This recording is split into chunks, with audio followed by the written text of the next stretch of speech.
Hello, everybody. Welcome back to Circle Time. We have a very exciting episode today and a guest that I am super excited about. Would you like to introduce yourself to the Circlers? I am so excited to be here. I love everything about what you do, Kelsey. I've heard so many things from mutual friends, but I'm Sam Abrahart, CEO and founder of the Mayfair Group. So happy to be here. Yay. The Mayfair Group is so amazing. And I am just like so excited to talk to you. I feel like we do have a lot of mutual friends, or like anyone that I talk to about doing this. Like so many people were like, oh my gosh, you're having Sam on. I love her. I can't wait for you guys to talk. So I'm so happy to have you on. Oh, I can't wait. And I saw you just had Keaton on too. Yes. And she's amazing. She's so great. She interned for us like back in the day. She did? Which is so wild. Oh my God, I had no idea. She did like forever ago. And now she's just killing it, her own line. Yeah, she's crushing it. She's crushing it. So anyways, I saw that and I was like, oh my God, her and Meadow. I'm like two amazing people. I know. Oh my God, that's amazing. Well, welcome. We are so happy to have you on. And I am so excited to talk to you just about everything. And because I feel like, because you are like a big mental health advocate. Yeah. And I want the Circlers to get that like knowledge from you, because I feel like I don't do as good of a job with that kind of stuff as other people. Like I can't put it into words that well a lot of times. And so I feel like you have so many resources and so many things to talk about. And I'm just so excited for them to hear from you. Oh, well, I'm so excited to be here and I can't wait to chat about it. First of all, do you want to explain? I don't know if you want to go in like chronological order here, or if you want to like talk about the Mayfair Group first and then how you kind of got there, because I feel like a lot of our listeners are like kind of like college, high school age, and like just trying to figure out life. Yeah. And all of the things that come along with it. Totally. And it's easy to get like lost and like mixed up, and you think that you're supposed to be doing one thing but you really want to be doing something else. And I know that you were doing like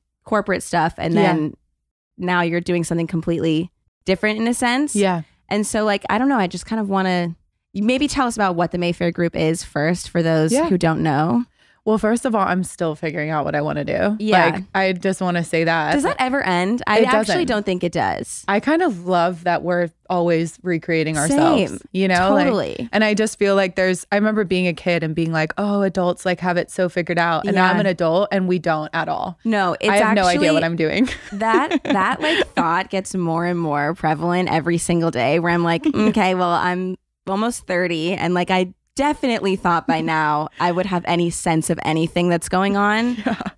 And I don't really. Like I'm kind of just like chilling. Like I'm like, am I supposed to know the answers to these questions? Because I'm still like asking my mom. Yeah. Like I don't know. No. And we're still all just figuring it out. But I think it's funny that there's this like weird pressure that you hit a certain age and then you know the answers to life. And it's like, no, we're all just still winging it. I still feel like I'm like 20. Yeah, same. Like it's weird. Like it's weird to think that I'm almost 30, because I'm like, there's just no way. Like what's going on in here? I'm still like at least. Yeah, I love it though. Yeah, it keeps things fresh. You know? And curiosity. I think like I've always wanted to just maintain that sense of curiosity for life always. Yeah. So everything that I approach, whether it's business or life or personal, I'm always just like trying to approach it with like that childlike playness. Like I always talk about playing in my business. Like I want to play more in life and business and things, just because I feel like, I don't know, we just take things too seriously all the time. And it's like, I totally agree. I mean, that's kind of like why I started this podcast to begin with. I wanted it to be like structured,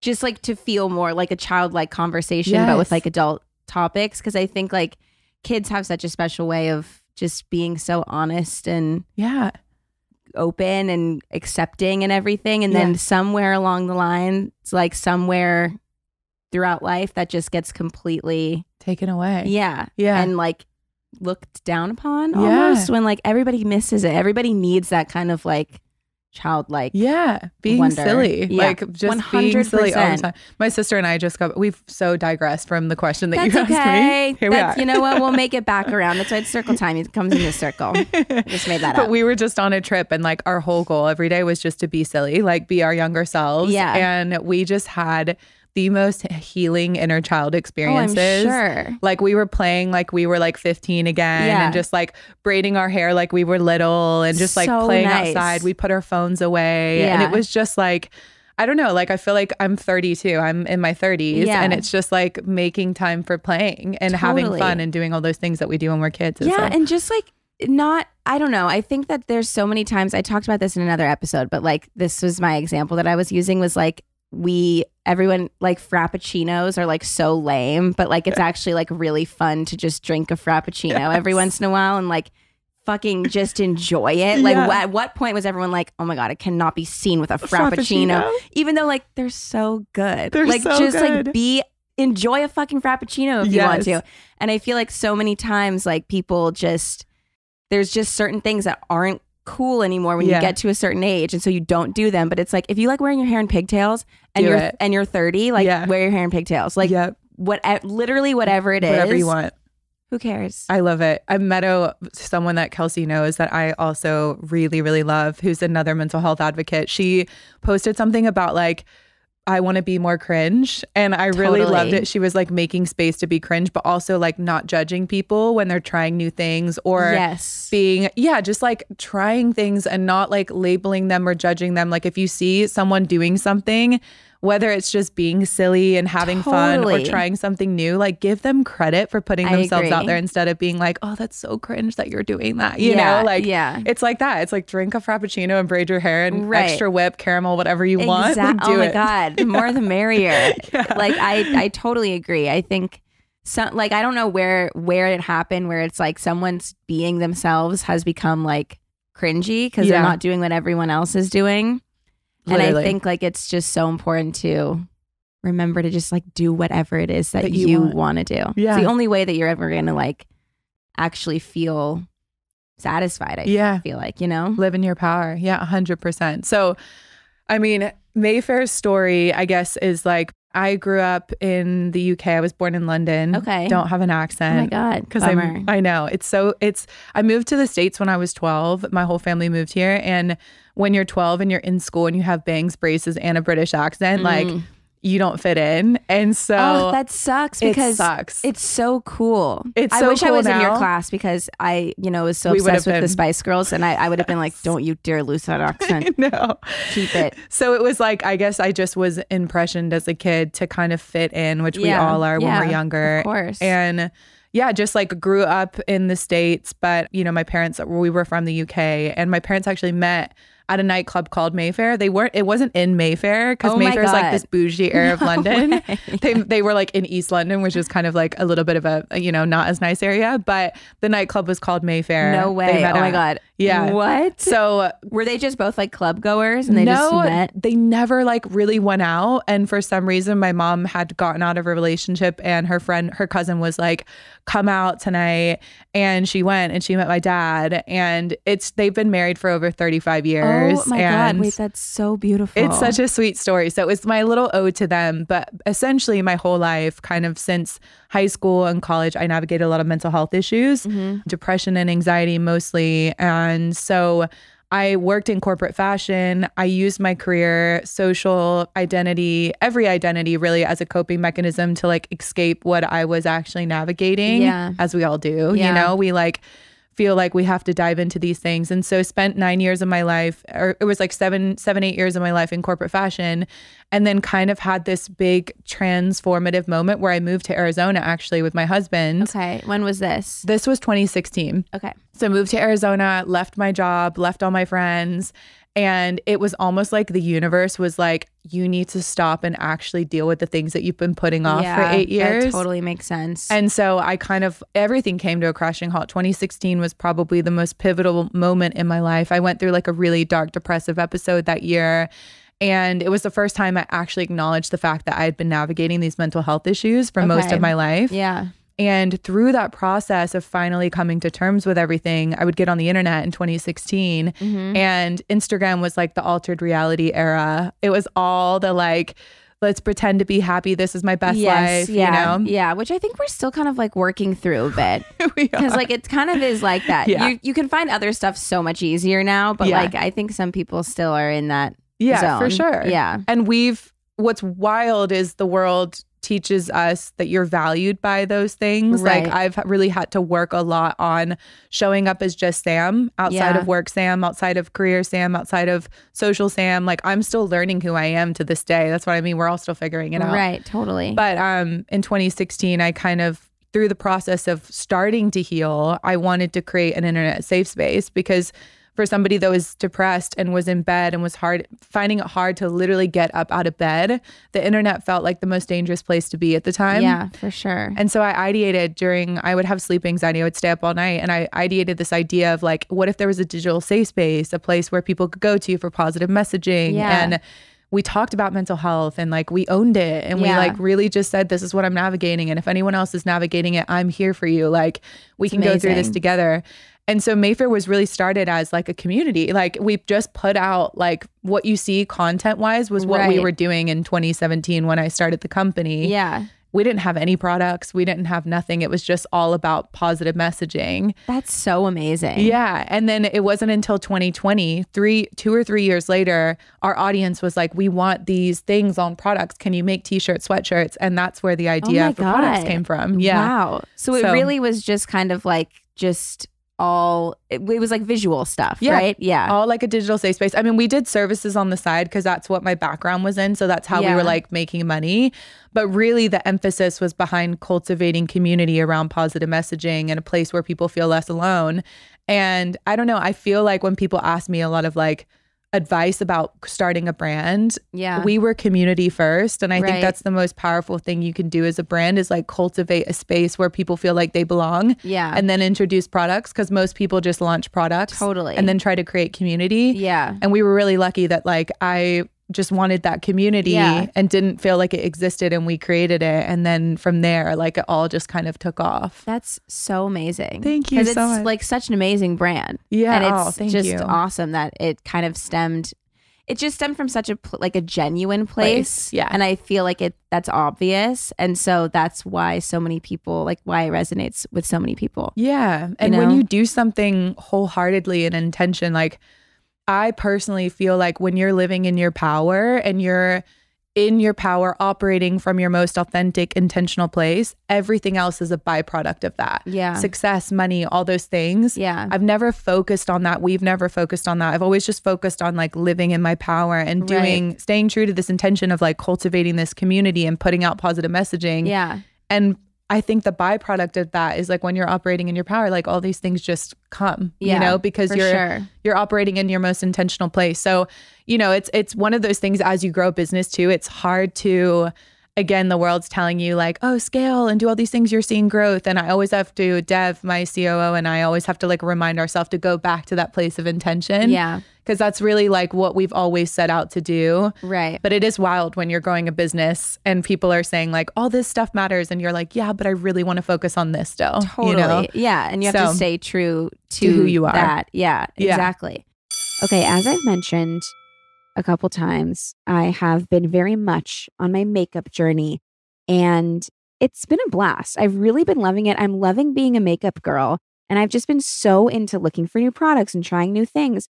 But I've also really been trying to find stuff that is cruelty-free and made with clean ingredients and all of that. And my friend told me about Thrive Cosmetics, and I tried some of their products and was obsessed. And then most recently, I've tried the Brilliant Eye Brightener, and oh my God, it is so good. It's basically a highlighter stick made to brighten and open your eyes, giving you an instant eye lift. I mean, who doesn't want that? So you just apply it to like the inner corners of your eye, for example, to look like you've had plenty of restful sleep, even if you haven't, which usually I haven't. But it always makes me look so much more awake, which is just wonderful. It's exactly what I want. The foolproof formula makes it so easy to apply and blend any of the 13 shades. And you can also use these as an eyeshadow for like a perfect daytime glow, or you can use the metallic shades for an easy smoky eye. It's just the best. I love makeup, but I am no makeup pro just yet. And it really just like is so like these sticks are so easy to use and I just love them.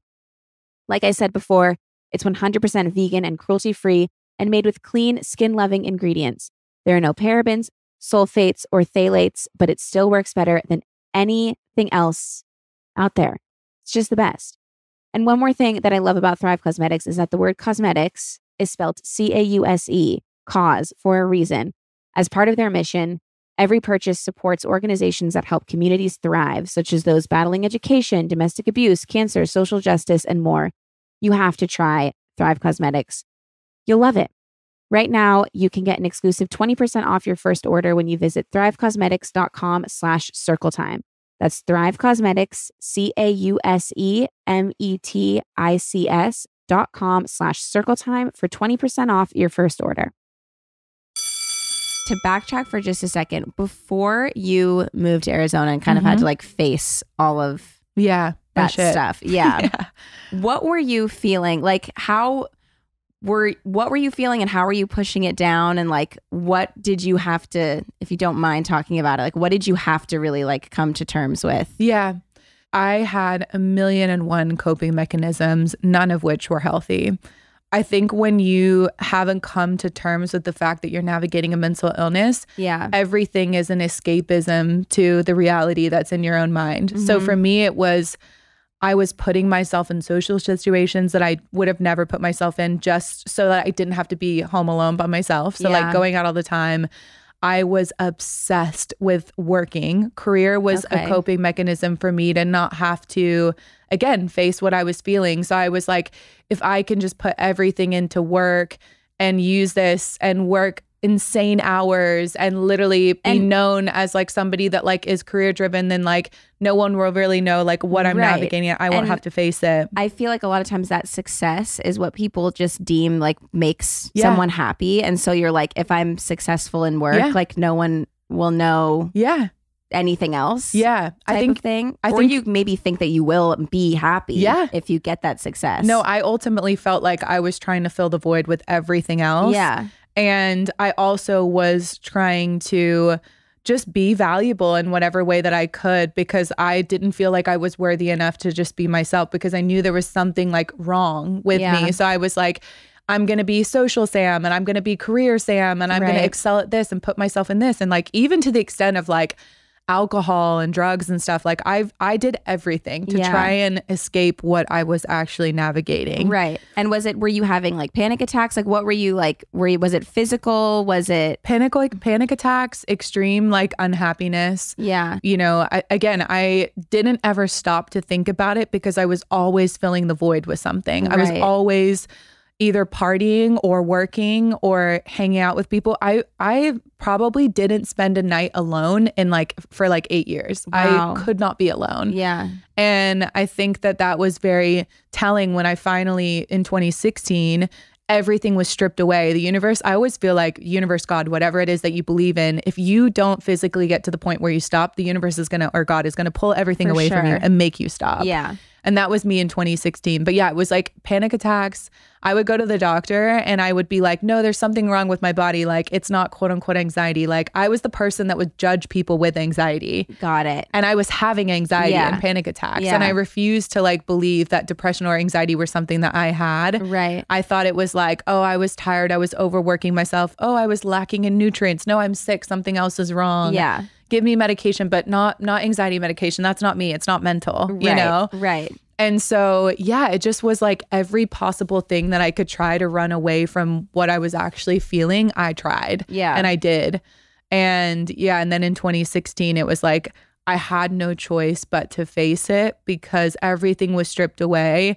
And I hit one of the darkest depressive episodes. And, you know, I mean, trigger warning, it was like suicide ideation level of like depression. So it was like me every single day being at war with my own mind. Yeah. And finally being like, I have two paths. I either stay on this path of darkness and it's going to end badly and really darkly, or I can choose to try to like pick up the pieces and start getting help and figure out if there's a way out of this. Because at that point, I didn't really see like there was a light option. I just let the depression confine me and define me. And it took over my life. And I think that's the hardest thing is like when you're navigating a mental illness, it's so hard to separate that illness from who you are. Mm-hmm. So we spend our whole life clinging to these identity builders, whether it's like social Sam or career Sam or whatever. Then I became depressed Sam. And that was all consuming. Totally. I didn't feel like I was anybody else but that. When I finally came to terms with that was me, I was like, no, this is me. And I'm not anything else but depressed. And what I've learned through this process of healing is like, no matter what your illness is, depression for me will always be a part of me, but it will never define me. Yeah. I'm so much more big. I'm bigger than my career. I'm bigger than my friend circle. Oh, for sure. I'm things outside of all of these things that I navigate. Those are just things I navigate. But like, there's a me that's outside of all of that is truly bigger than everything. Yeah. And so it just took me forever to be able to like come to terms and start that healing process. Yeah. I mean, it's amazing that you were able to do it. And what was the first, like, because you started the company and you were still kind of feeling all of these things, right? Yeah. And so because then you're like in charge. Yeah. You know? Yeah. And so like you have people looking to you and you're kind of calling the shots, and that in and of itself is pretty all consuming and like can bring up certain doubts or whatever it is. So how did you like go about already kind of like realizing what you're going through while starting this company? Yeah. I mean, I probably in my earlier days, listen, I think everyone should give themselves grace for what they did during survival chapters of their life. I say that time and time again, because we as human beings are doing the best that we physically can. And I think when I started my company, I was very much still depressed, chronically depressed. I was starting therapy, but I think that I was still navigating how to heal. And, you know, I think as a leader, I always say the biggest piece of advice I have for leaders is to heal. Yeah. Because otherwise the wounds that you don't realize are a part of you end up coming into your culture. For sure. It's the same with like relationships, friendships, everything. Whatever it is. Yeah. Everything. So I think for me, I was still navigating, you know, career being a defining mechanism in my life. So I was still like I was a workaholic. I was still like diving into work, even though it was like this amazing thing that I had created out of darkness. I still was like overcompensating with putting in hours. And in the early days, I think everyone felt a bit obligated to like match me in my hours. And, you know, and so I think that it took me a little while when I started doing therapy and stuff to understand that like, oh, wow, these are like wounds that I need to address because I don't want this to be the culture that I'm creating. Right. And, you know, again, I think that like that lasted for a little bit. And then I obviously came to terms with it. And now we have a really, really amazing culture at Mayfair. But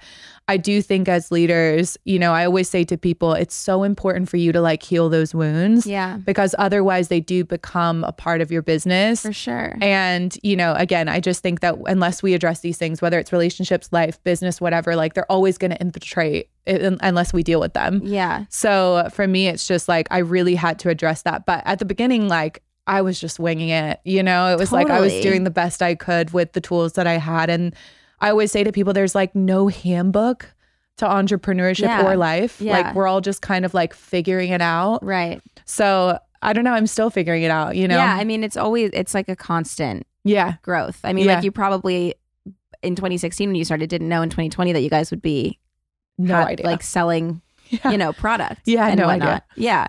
So it's always growing.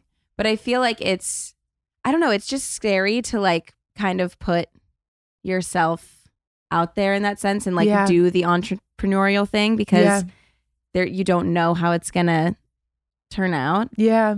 And I feel like you guys have just done such an amazing job with that. And it's just wonderful. Thank you so much. No, I mean, I feel really driven to create more spaces, especially for people like younger me, because I think the world needs more, women leaders. We need more leaders that navigate mental health issues. Yeah, we need talk about it. Yeah, talk about it. Yeah. And for me, I remember being in college and, you know, when I was navigating depression, I never saw like a CEO that was open about navigating depression. Right. Because at the time we were taught to just be like, oh, if you're a woman and you're a CEO, like you have to be this like hard-nosed, like 100%. person that separates her feelings and all these things. So I think I feel empowered to kind of redefine leadership in the way that I'm doing it. Yeah. And it's amazing. Yeah. And just bring light to the fact that like, you know, just because you navigate these things, you can create a path that didn't exist. And there's power in doing that. For sure. And it doesn't mean that you're not like fit to be a leader. No, exactly. You are fit to be a leader and you can do it in your way and you're going to learn along the way just like everybody else.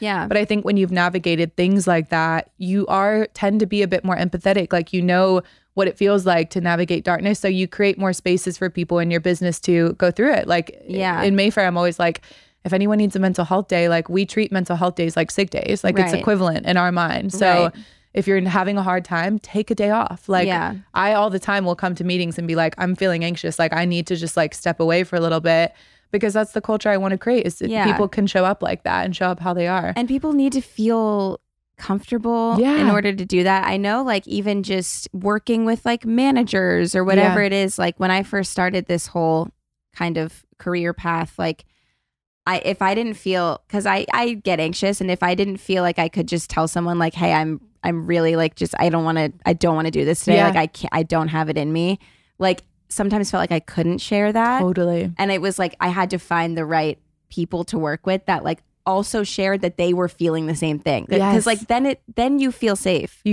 Yeah. But if the person that you're dealing with, like your boss or whoever it is, doesn't ever let on that they're feeling a certain way, and they just show up every day and they're fine, and then you feel kind of like unnecessarily ashamed for like having feelings. 100%. I think this is another narrative that we're told all the time, is that our worth is defined by our output. Yeah. And I've really had to learn and rewire my framework to know that like your worth, your value is not definitive of your output at all. Right. Your value is like definitive by the way that you show up. Like even if you can only give 10%, like 10% is enough. And it's okay to be able to be selfish and protect your space and take care of yourself. Yeah. Because taking care of yourself creates a better you to show up for the world, to show up for yourself. And so, I've just really had to rewire that framework. And that's one of the things too that I had to learn along the way. And now like, I feel like we you know, I'm always trying to like, not only with Mayfair specifically, but just in life, tell people that, because we're so told that like, you know, you have to do 120% all the time, especially in careers that are like demanding. It's like, no, you have to show up. You're driven by your output, all these things. But like, that is not true. Right. That's not true.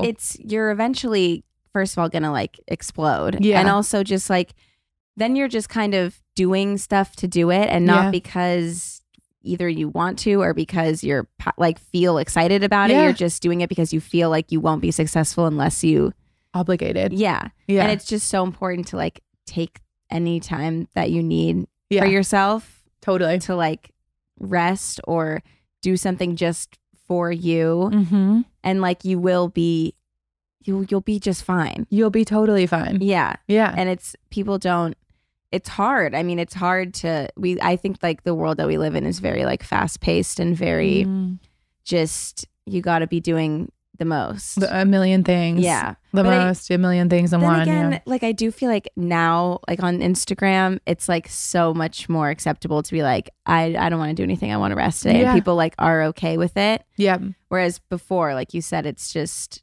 constantly. Yeah. I know people who like don't go on Instagram because they're like, I don't want to like see what everyone else is doing. Then I'm going to feel bad about myself. And I'm like, but if you also go on now, you kind of realize that you're not alone. Yeah. And it's actually nice. Yeah. And I feel like Mayfair has done like kind of like was one of the starters of that whole movement, because you just didn't always see that. No, and it's just nice that you can see. And even if you see like someone else that you know, like a post that you kind of like resonates with you, you're like, okay, I'm not alone. Like my friend right there is feeling the same thing. Same thing. Yeah. And I think it's important too, like what you're saying is, even when you're speaking about the managers and the people, it's so important to cultivate circles that make you feel good and really value the things that you want in life, whether that's like online, like digitally. Yeah. I'm really, really big about cultivating the circles of, one, the media and things I'm consuming, making sure that it's intentional. Yeah. But two, whether it's friends, whether it's work, like my big word for the year is like expansiveness. Like I want to be around people that help me expand and help me grow and see the world differently and challenge my thought processes. Right.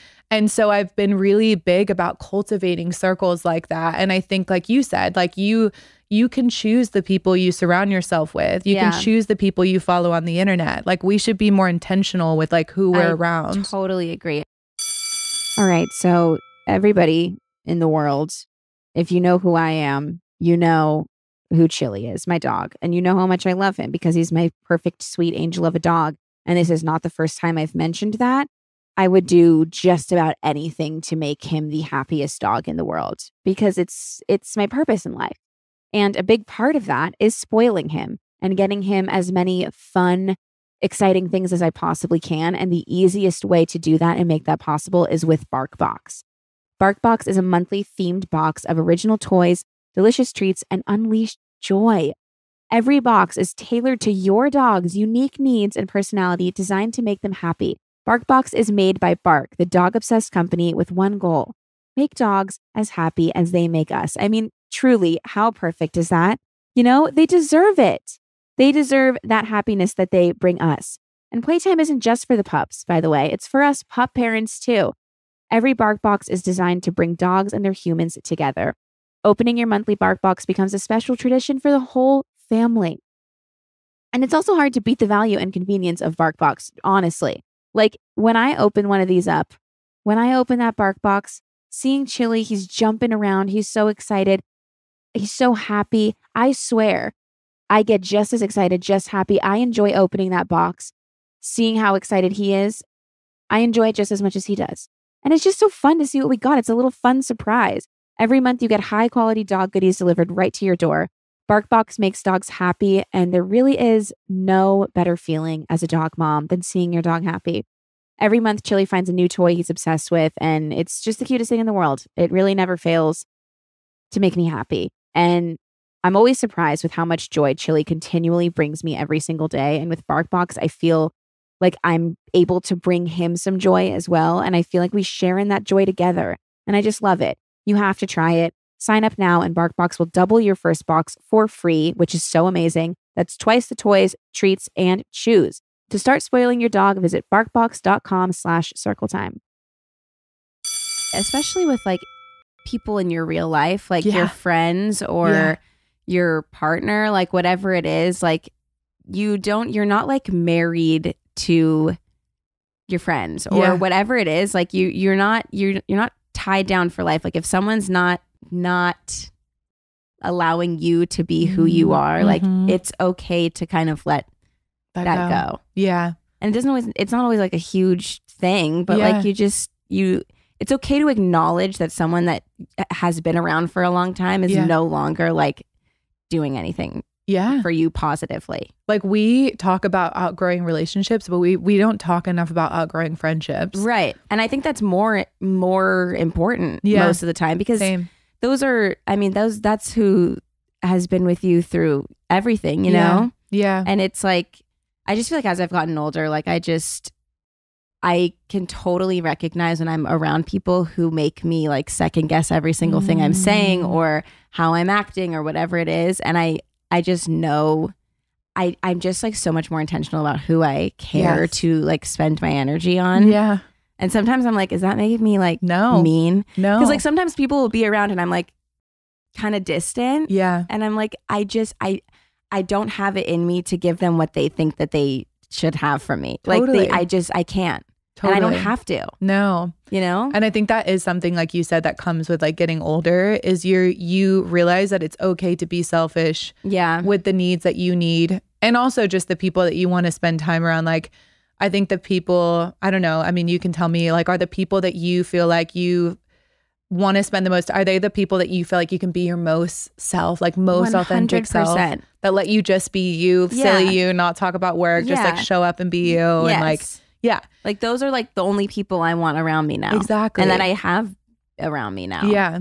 And it's like, I think when you're younger, you feel a sense of obligation to like maintain what I call is like situational friendships. Like, totally. I think especially like in your career, you meet these people. I know for me, it's like fashion because that's the industry I'm in. And I felt obligated to like, everybody was like a friend. Yeah. But then I realized that like, okay, no, these are situational friends. Like I can be with them in industry events, but like I can't really show up as Sam when I'm with them. Right. And now I know that there's this really small circle of people that like I really feel like myself around, and those will always be my friends. Yeah. And then these other people are just like, I'm still cool with them. Yeah. Like I'm cool. Of course. But it's just like I know where they stand in my life. Exactly. And that's, I think, it's important to know that. But it is such a weird thing, like outgrowing friendships. Like we all feel like so scary. Like breakups. Like, it's like worse than a breakup. Yeah, it really is. Because like nobody talks about it, first of all. Yeah. And I feel like that, like we do like a story time on here, so people call in and ask kind of like advice questions. And a lot of times they're about like friendship breakups because people don't like I remember thinking like that would never happen. Yeah. That would never happen with me and my friends. Like, but I'm, 17. Yeah. And I have a lot of growing to do. And like, it happens. Yeah. And it's okay. Yeah.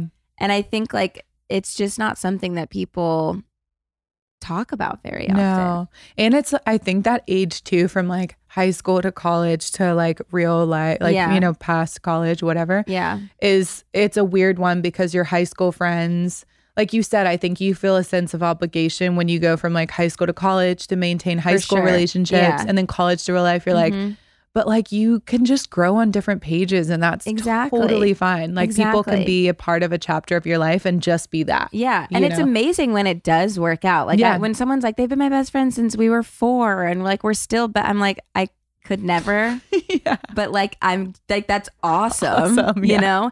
And it's like, I don't know. I think I have made I feel like my truest friends as an adult. Same. Whereas like, I just don't know. I think I just know so much more about myself now. And I know I just can so much more easily recognize when someone's like really not, when I don't want to like share things with them, or when I'm, like I know when someone's like not doing it for me. Totally. Yeah. And just recognizing that. And it's not like anything dramatic. It's just like, okay, we're just like a little bit not as the energy. close. Yeah. You're like, I can sense it. No, it's so true. And it's weird because I got married when I was 24. Okay. Wow. It was really young. Yeah. I was really young. But it's funny now looking back and being like, the people that were at my wedding when I was 24, like I would have a completely different wedding now, because those were all people from like high school. And but like, it's so funny because like you and your husband have grown so much. Yeah. And we like, literally have completely different friends now. And I'm just like, it's so weird when you look back on your wedding and you're like, I don't talk to like 70% of the people that, you know, besides like family and maybe a couple close friends. But yeah, and I also think there's this weird, like, for me, I think I've gotten really comfortable with the fact that like I laugh about it all the time. I have like 3 friends. Yeah. And like my dog being one of them. Yeah. Like, same. My dog is literally my best friend in the whole world. Same. Yeah. And I always joke with my sister. I'm like, okay, Carl, my dog, you. Like I literally list off my friends and it's like 5 people. Right. But I've gotten so comfortable with like, I don't need like 10 friends. I can have 3 and I feel cool. Like, and it's weird when you're younger, you're just like, oh, I got to be friends with this person and this person. And now I'm like, no, me, my dog, my husband, and like 1 friend, I'm cool. Like, because you just know like what serves you. Yeah. And it's okay that other things don't anymore, you know? But it is funny. It's like the one I always say, like the best thing with getting older is perspective. Like you learn these things and you're kind of like, oh, okay, I made the biggest deal out of this when I was little. But now it's like, God. That's always like, I feel like such a common question I get is like, if you could tell your younger self one thing, what would it be? And I always say like, it's not that big of a deal. Yeah. Whatever you're thinking is a big deal. It's really not. The prom dress drama from high school. Oh my God. The breakups, the guy that I thought was going to ask me to prom that didn't, that I like was like devastated about. Like, I'm actually okay. Yeah. I'm good. It's so, and I totally know like how big of a deal those things are when you're navigating. There's such a big deal in the moment. Like I know like when I have kids, like I know my kids are going to be like, this is a huge deal. And I can't just be like, it's actually not. So you're wrong. But like, I'm going to have to be like, I know this is a big deal right now. But you're going to be okay. It's going to be totally fine. Yeah. Like, it's just crazy. And it's just so funny because, and who knows, like maybe in 20 years from now, the stuff that we think is a big deal now, it probably won't be. You know what I mean? Like who knows? Like you don't know if that lasts forever. Yeah. It probably does. Yeah. You know, I feel like I'm a different person than I was even like 5 years ago. Same. And that's okay. Like I'm like, even like a month ago, like, I don't know, the things that we want changes all the time. And like, that's the beauty of life, right? Is we're always moving. We're always evolving. And it's like going back to what we said, we're still winging it to this day, just like we were. I don't know that we'll ever not be. No. Like sometimes I want to be like, Mom, do you actually know? Do you have your shit together? Do you actually know what's going on? Yeah. Be honest. It's okay if you don't. Yeah. I just want to make sure because you seem like you do, but I don't know. I don't know when that's going to change. No, I don't think it will. I don't think it ever will. Which is kind of nice. Like it makes me feel so much better just knowing that like it's okay if people don't have it all figured out. Yeah. I think it takes the pressure off massively. Yeah, for sure. I feel that because it's just, even my parents, like, it's wild when you get to the age where, you know, you're teaching them things and, you know, it's kind of like role reversal, right? Like they've taken care of us our whole lives. And then you get older and you're like helping your parents like remember things and taking care of them. And totally. I don't know. It's just, I just feel like it does take the pressure off because we're all just, I always say like, we're all just doing the best with the tools that we have. Yeah. And I always say that about my parents too, because you know, they had their own challenges in childhood. Yeah. And they just did parenting the best they could. And exactly. Some of it they passed on to me and I'm working on certain things. And then I'm sure with my kids, I'm going to do it the best I can. Yeah. But I'm still going to screw it up to a degree. Right. No, of course. Know? So I think it does take the pressure off because we're all just physically doing what we can with the tools that we have. So. Yeah. There are so many times where a sweet, wonderful, amazing circler calls in during story time and we chat about dating, you know? And I see it on the Geneva too. A bunch of you who want to meet new people or who are getting back out there after a breakup. And I just want to help in any way I can. And that's why I want to talk about Hinge. Hinge is the dating app designed to be deleted because Hinge is the intentional dating app that actually works. Why is that, you ask? Well, Hinge is different, okay? You can easily build a unique profile using their feature called Hinge Prompts. Now, these prompts are wonderful. They help you showcase your personality, to share your interests, share your humor, your dating intentions, whatever it is. So then your potential matches can then respond to your prompts, skipping all that small talk, that nonsense, and getting straight to those more meaningful conversations. I think these are so great because you can actually tell if someone like gets your sense of humor or has a sense of humor at all themselves or is into the same things as you. And I just think it's such a great way to get to know people and to really like be yourself on a dating app, which can be hard a lot of the times. I have absolutely loved helping my friends with their prompts because it really is just so fun to let your personality shine and be yourself. So then you can find someone who matches you and who likes you for you because they already know who you are. The prompts are fun, you know, like if I was going to answer one, like one that said like, the one that says the way to win me over is, I would probably say the way to win me over is by splitting a Frappuccino with me because I will then know that the person isn't scared to have some fun and embrace the fraps and just live a little. You know, it's just fun to just have a good time with it and meet the right person that way. And I know so many people who have met their person using Hinge, and I know my circlers can too. So if you are looking for a meaningful relationship, download Hinge today. Meet someone great, and then delete Hinge when it feels just right. You guys have got this. I can't wait to see what prompts you come up with.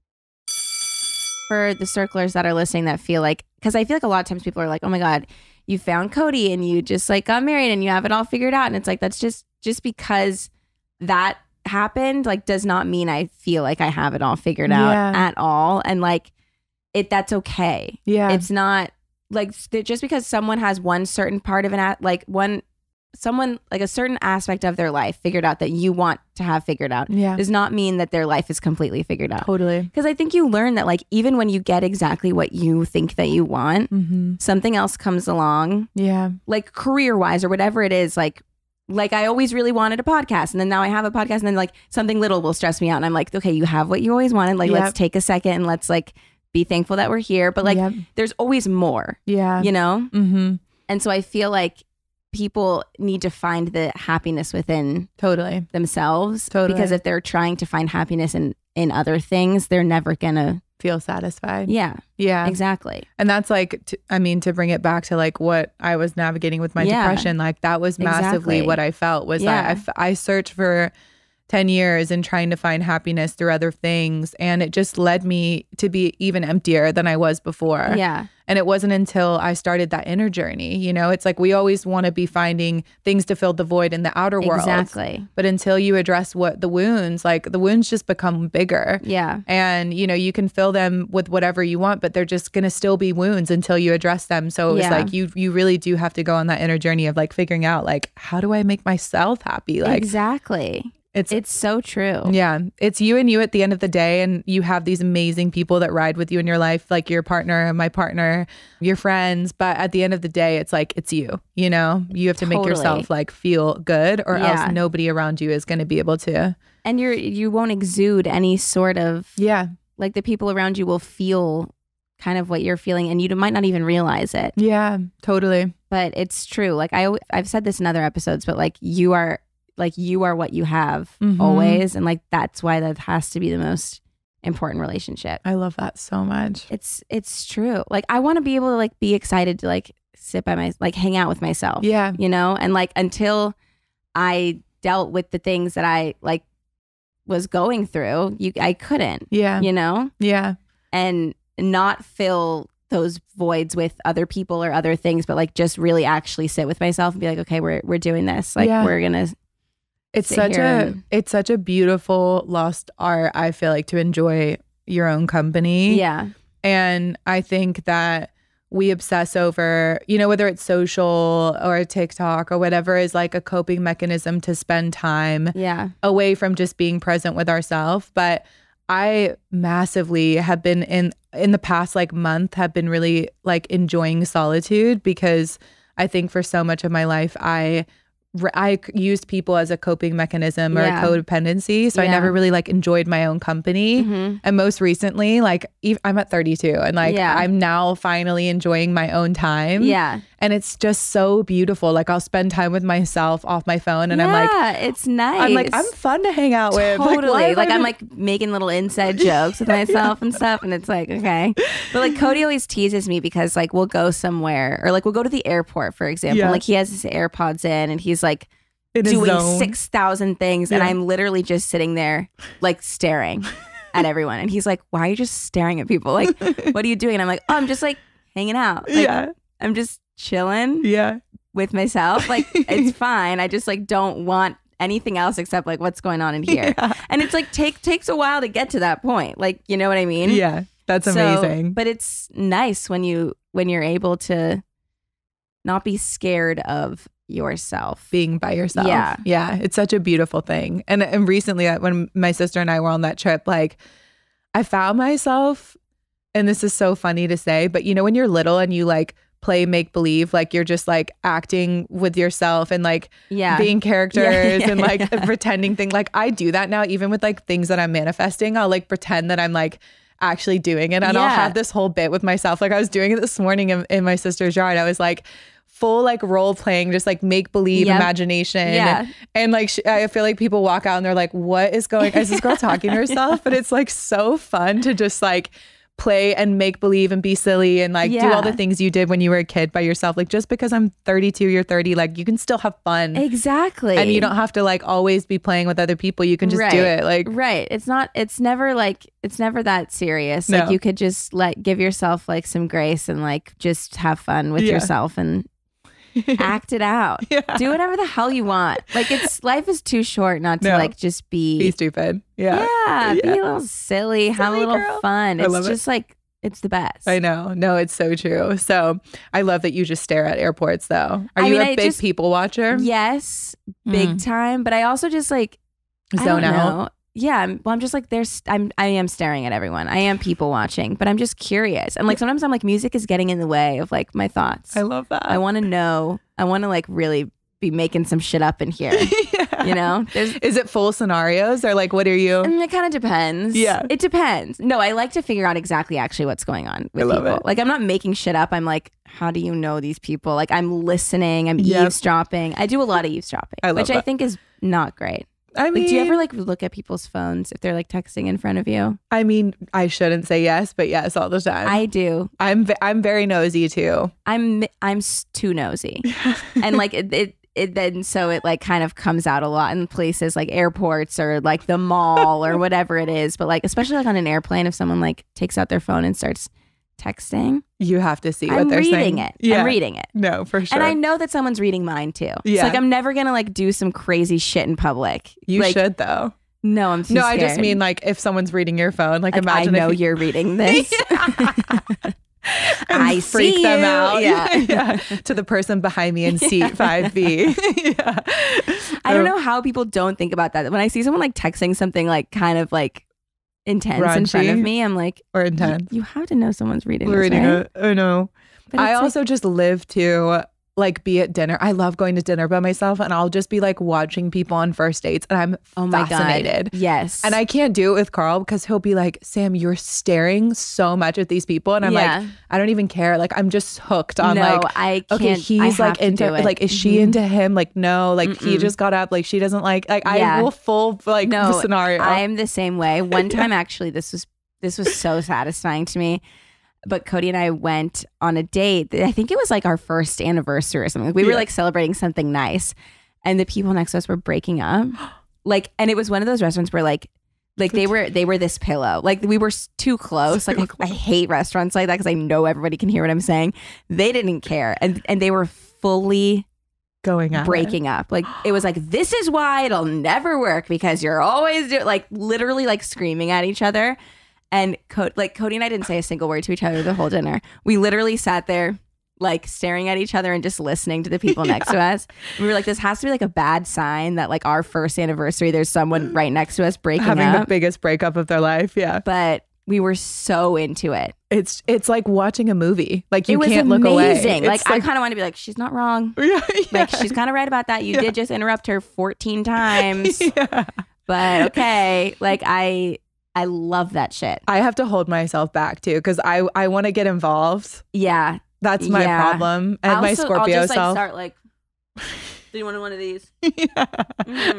Not even trying. No, I have to hold myself back because just like that, I would have commented or probably gotten involved. And then people would be like, who the hell are you? And why are you like pretending to be our therapist? Yeah. Well, you're just trying to help. I know. My brother's a songwriter. And one time I went to his session and he always like is like, okay, you can come, but be quiet. Like, sit in the back and be quiet. Like, Sam, just like, don't. Right. Kelsey, I was itching. I've never wrote music. I'm not musically talented.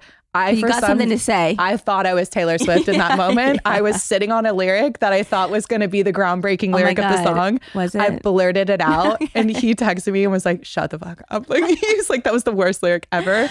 And I can't believe you. No, but he was like, I love you, but like, please be quiet. Stop. It's like, oh my God. Well, maybe like you should write a song with the lyric just to prove him wrong. It was really bad now that I'm looking back on it. But I just, in the moment, I was like sitting there, like rocking. Like, I was itching. Like, I was like, this is it. Yeah. Is that a Scorpio thing? I think so. Okay. We like to be involved in things, and the passion and intensity, we feel like sometimes I have to, again, reel myself back because I'm just like, this is not your situation. Yeah. Let these people do it. Yeah. Just sit, let them be on their date and do their breakup and not feel like you have to be involved. See, I don't have that one. I don't know, like, what are other Scorpio tendencies? Like, I know nothing about any sign just besides like what I am. I love Libras. Libras are elite. I'm not gonna lie. Are we? Yeah. Okay. You guys are really great. Take it. Yeah. I don't know. I love Libras so much. Libras are, it's funny because Carl and I, he's an Aries Taurus. Like, he's an Aries, but he has a lot of Taurus placements. And I'm a Scorpio. And we've always said if we had a kid, we need it to be a Libra or Sagittarius. God. Wow. Oh my God. So, Cody's a Sagittarius. I love Sagittarius too. Wow. But it's like just the balance of like energies, you know, because Scorpios can be like, we're just really passionate. We're really intense. Yeah. Are there any signs that you're like, you can't deal with? You know, with every sign, I call it healed and unhealed energy. You know, it's like you can be a Scorpio, a healed Scorpio. Unhealed Scorpios, very different. Very, very different. That is so crazy. Interesting. Yeah. Okay. And I've probably been one of those for a part of my life. You know what I mean? We all have. But it's like, I feel like with every sign. I haven't thought about it that way. It's kind of like it's like your highest power, lowest power. So when you're operating in your highest power, then you're like magnetic, you're passionate. Oh, but if you're operating in your low, then like it's overbearing, it can be controlling. So how do you manage that? You just got to like do the work, I think, to kind of heal. And, you know, it's like all the things that we're talking about is just like, I feel like because you have those tendencies, if you don't do the self-work, then those tendencies can take over. Yeah. Whereas like if you do the work, then you can channel them into like positive things. Yeah. And like that makes sense. You know what I mean? Like you can be passionate in a way where it's like good passionate versus like passionate controlling passionate or whatever. Yeah. But yeah, it's kind of wild. I love astrology so much. I mean, I just don't know about it enough, and so I'm always in, like, when someone's into it, I like am so curious. I love it. Is there a difference, do you think, between like female signs and male signs. Because I like a lot of my best friends are Cancers. Mm-hmm. And then a lot, like some of my ex-boyfriends are Cancers and they're like awful. Yeah. But the girl Cancers, they're wonderful. Yeah. And like I really vibe with the girls, but just not with the boys at all. And I wonder if that's like a thing. Can I say something that's probably a hot take that might be? Yes. We love a hot take. I swear male Scorpios give us a bad rep. I'm just going to say it. Okay. No, you can say it. That's not a hot take. We went to a dinner one time and it was like 8 girls. And we all talked about a crazy ex that we had, and they were born within a 5-day window. Really? Oh my God. And I was like, Harvard needs to do a study on this. Like, that's interesting. But I think male and feminine energy can differ in that way, in that some signs are, and I'm just saying, like, you know, I feel like male Scorpios are a lot different than the females. Yeah. And probably the same with Cancers, probably the same with every sign. Yeah. But I always am just like, I'll say that sometimes in circles and people will be like, my husband's a Scorpio. And I'm like, well, probably not him. He's great. There's, you know, there's an exception and a rule. We learned that from, what's that movie called? He's just not that into you. Yeah. But it's always like, I'll put my foot in it because I'll say it and someone will be like, oh, like I just married a Scorpio. And I'm like, he's great. Not him. Yeah. He's obviously. not born within these days. You're fine. They're like, no, he actually is. I'm like, okay, maybe figure it. I'm maybe scared he's for you. in his highest power. Yeah.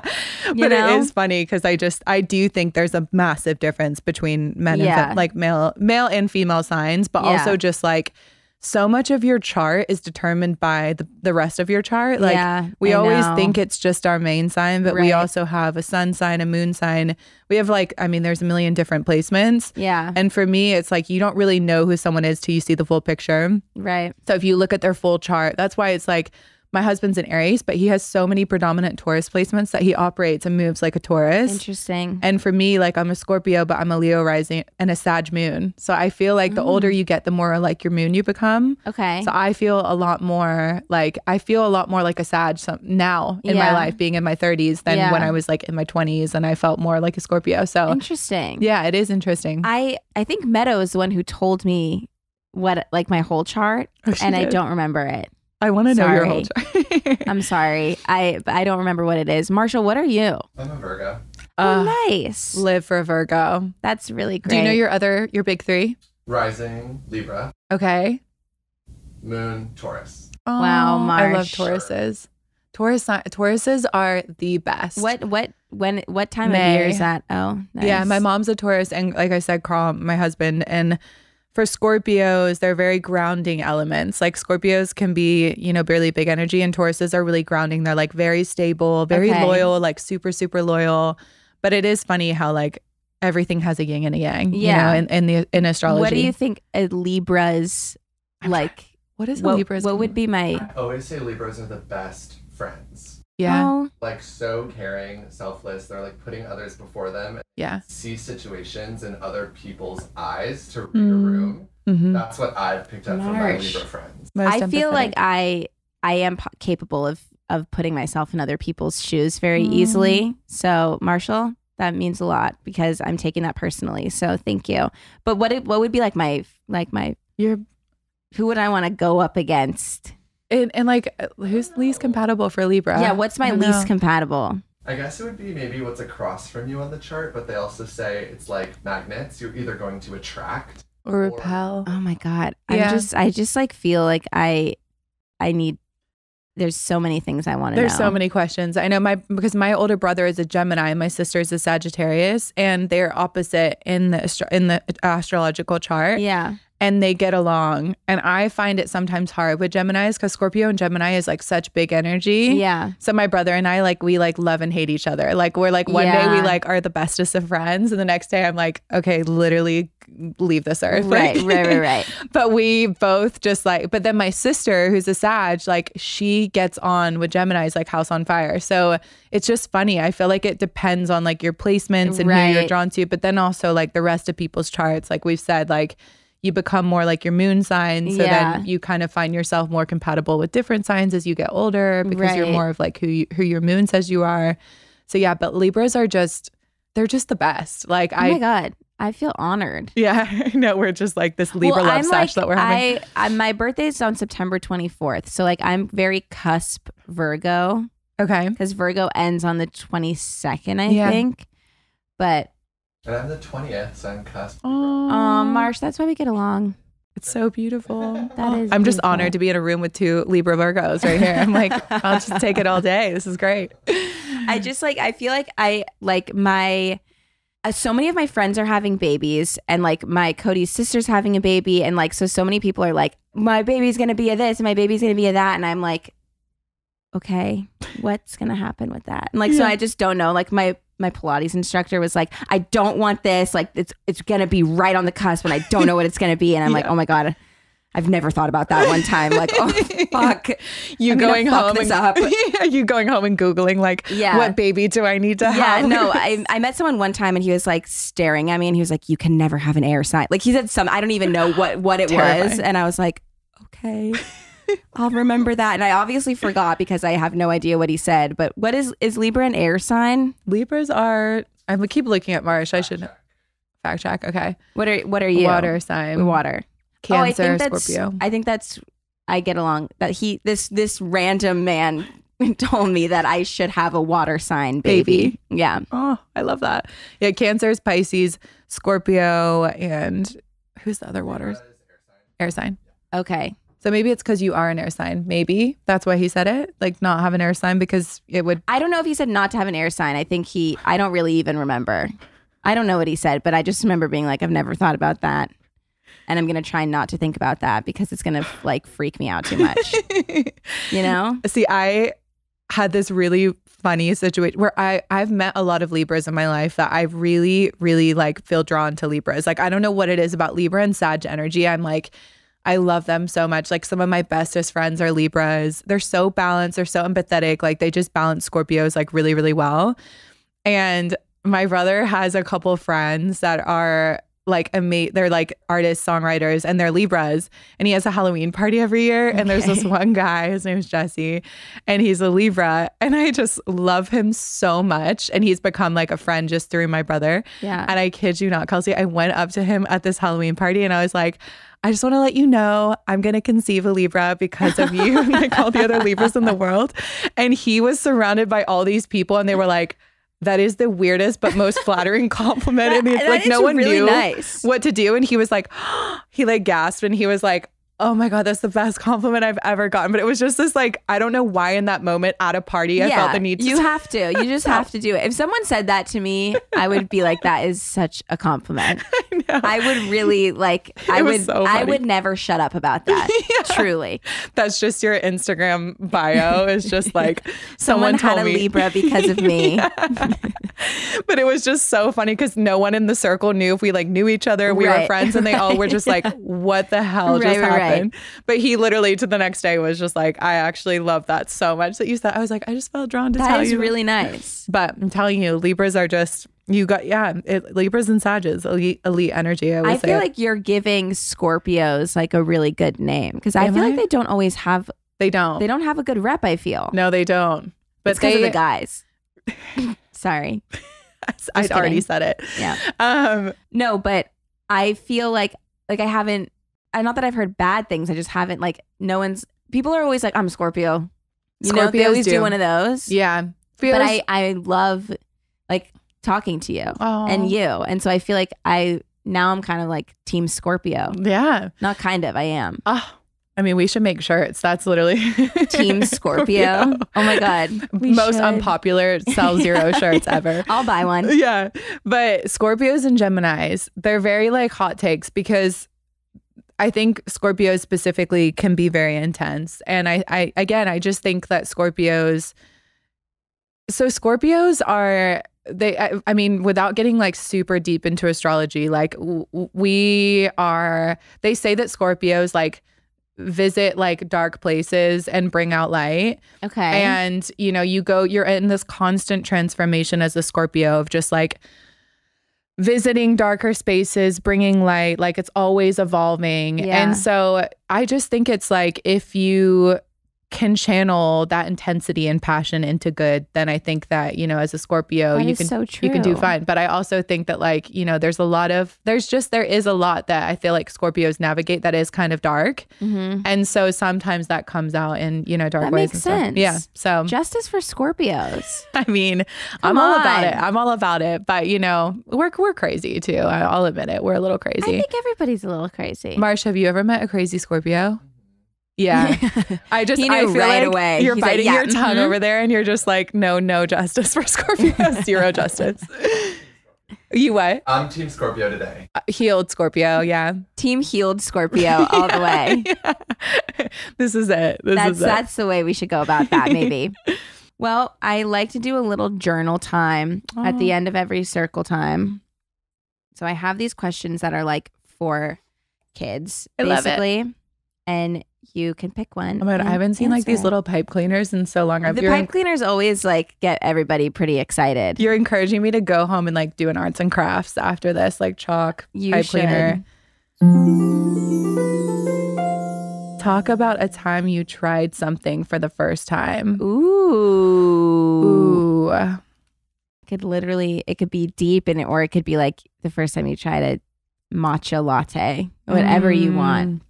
I feel like something that's coming to mind right now, I actually posted about this on my Instagram yesterday or 2 days ago, is that I've been writing a lot. Okay. So I've journaled for years, but I've always wanted to write a book, and I never felt like I was capable of doing it just because I didn't see myself as like an artiste or an author or whatever. Okay. The world standards or whatever you have to be a writer. And I finally decided recently that I'm going to do it because I'm good enough to do it. I love that. And so I've been writing, but formally writing. Okay. And there's no structure to it, but I've just been like every single day I've been taking time to write. That's amazing. And I've slowly but surely like been really enjoying it and also getting better. I've been doing it probably for about like 6-8 months now. I've been writing like every single day. That's amazing. But I just remember feeling like, again, not capable of doing it. And I just said to myself, I'm going to do it every single day. I'm going to take 5 minutes in the morning. And besides my journaling, I'm actually just going to write. Like, I'm going to write whatever comes to mind. Yeah. I'm going to kind of like express myself, use that as just like a creative escape or like creative outlet. So are you writing like about about personal things, or you like, is it like creative, like made up thing? Like what, or is it both? Yeah, it's kind of like inspirational. It's more about like healing. That's but amazing. I'm speaking as if it's like a character. Like I'm kind of like, awesome. Yeah. And so I posted on my Instagram literally yesterday, and I was like, I didn't think I was capable of writing a book, but now I'm just going to put it out there and do it. And I'm going to do it on my own time. You absolutely should. That's so amazing. Yeah, that's my a really good answer. And then you're going to be able to get in that studio with your brother, and he's not going to tell you to stop giving him lyrics. Yeah. He is literally the most supportive person in the world. So I probably put him in a bad light with that story. No, my brother is supportive as well, but would have said the same exact thing. So I totally get it. But I did not have the means to be speaking up in that session. Now I do. Now you do. Yeah, I do. See, right here. Well, yay. Oh, thank you so much for joining us. It was so nice to talk to you. I feel like I have known you for a long time. I know. So I'm happy that we actually do know each other now. Yay. Libra Scorpios. Yay. I love it. All I right. love being here. Well, do you want to tell the circlers where they can find you? Yes. I mean, if you don't follow Mayfair because that's probably the best follow at the Mayfair Group. All the content, all the good stuff on there. And then my personal is just Sam Abrahart. So, yeah. Yay. Well, thank you so much for joining. Thanks, gals. Thanks for having me. Thanks, Marsh. Of course. Yay. Bye, guys. See you next time.